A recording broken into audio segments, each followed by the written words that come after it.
Help me reach 1,000 subscribes. Support the video with a like and leave your thoughts in the comments. I read every comment. Thanks.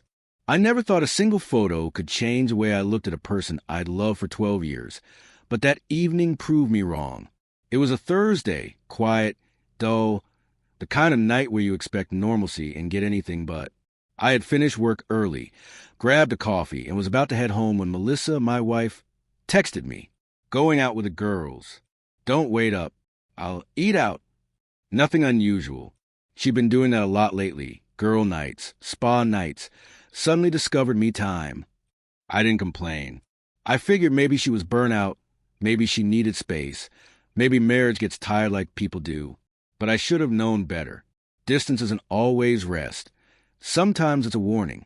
An hour later, something inside me itched. Not suspicion at first. Just a strange tug. So I opened our shared location. I wasn't checking on her. It had just become a habit after years of safety sharing. But instead of a usual wine bar or her friend's condo, the little blue sat on a high-end restaurant downtown. Not the place she'd choose for a casual with the girls' night. Not the place she'd go without dressing up.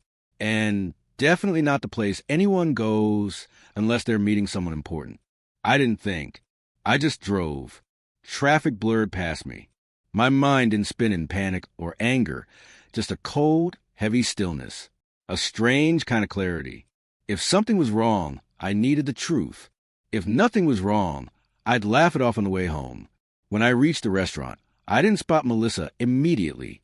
Instead, I saw someone else, someone I never expected to see alone. Emily Lawson, wife of Dylan Lawson, a co-worker of mine. A man Melissa had often mentioned lately. Little stories, small excuses, harmless comments that seemed invisible until that moment. Emily sat at the bar, her posture stiff, knuckles white around her glass. She wasn't sipping, wasn't scrolling her phone, wasn't relaxing. She was watching something, or someone.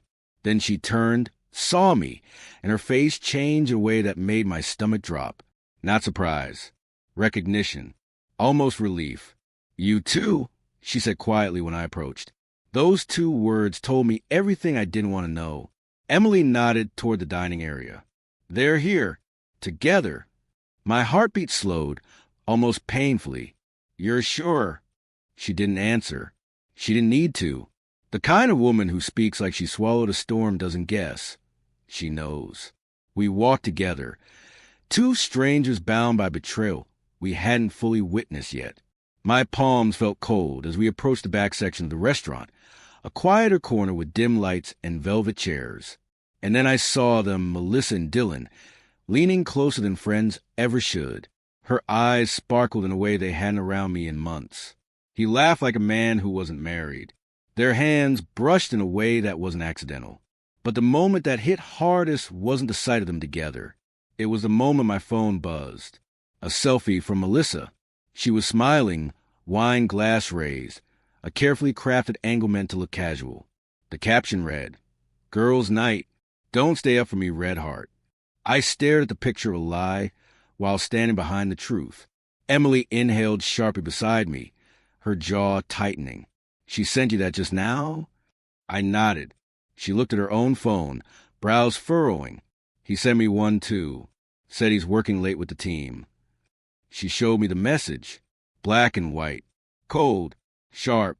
In that moment, we didn't confront them. We didn't storm in or break anything or shout. Something steadier took over, something that felt like standing inside an earthquake and somehow staying upright. We sat at the table directly behind them, close enough to hear, close enough to see everything, hidden just enough to let them keep lying for a few more minutes. They were speaking softly, but not softly enough. I think he suspects, Dylan murmured. Melissa laughed lightly. Please. He never asked questions. I didn't know betrayal could feel like a physical temperature, but I felt heat rising behind my eyes and a coldness crawling through my chest at the same time. And yet, in the middle of all that chaos inside me, I stayed still. Emily did too. Maybe shock makes people calm before it makes them break. We listened as they planned next week.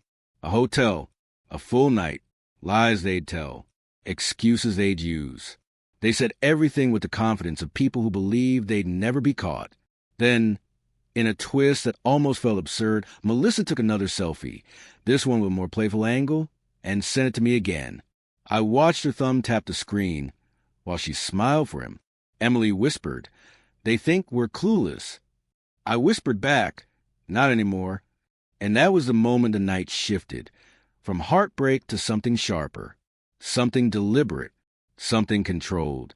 Because if they were going to lie in plain sight, then they deserved what came next.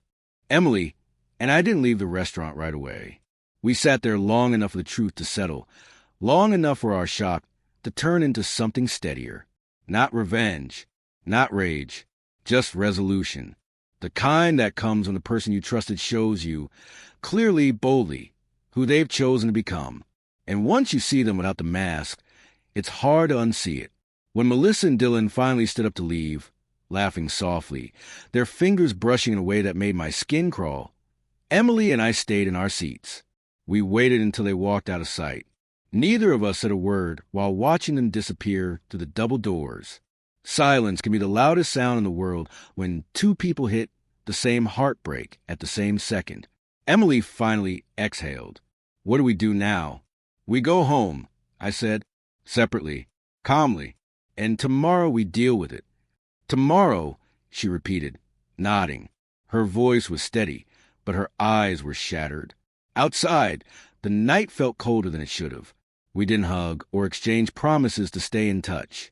We didn't need to. Some people cross paths only in the worst moments of their lives. After that, life carries them in different directions. When I reached home, Melissa wasn't there yet. She was with the girls. After all, I showered, sat on the couch, and stared at the dark TV screen. I wasn't planning speeches. I wasn't imagining confrontations. I wasn't thinking at all. I just felt empty, like someone had scooped my insides out and left the shell standing. She walked in at midnight, humming softly, smelling faintly of perfume I didn't recognize. "Hey," she said brightly, too brightly. "You're still up?" I was waiting. I answered. She froze. It was subtle.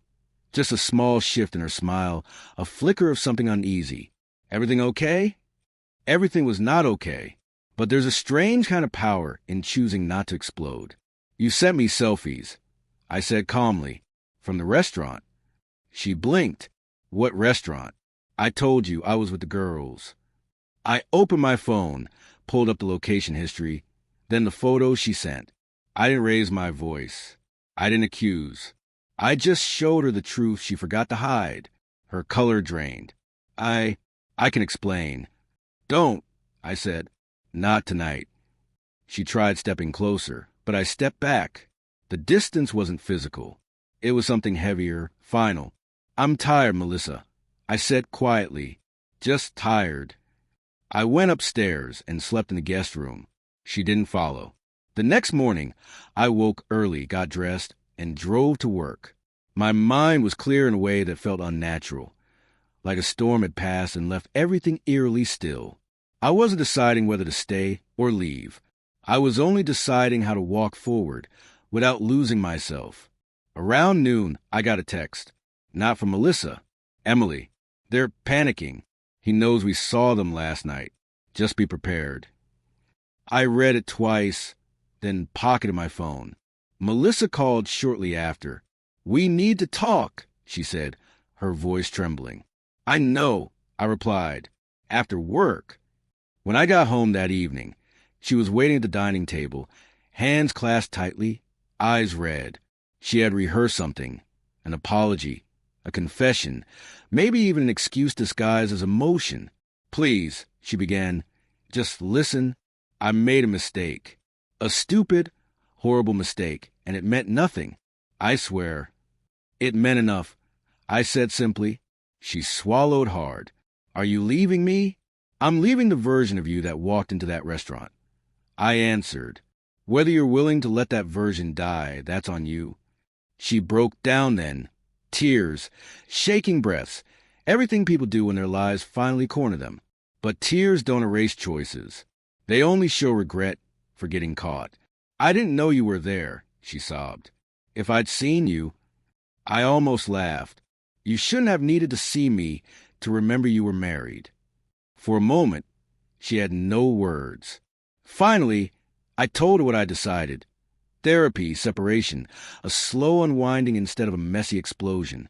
I wasn't going to shout or ruin anything, but I wasn't going to pretend either. This doesn't fix overnight, I said, and I'm not promising anything beyond honesty. She nodded slowly, brokenly. In the following days, the house felt different, quieter, heavy. Melissa tried, truly tried, to prove she wanted the marriage back.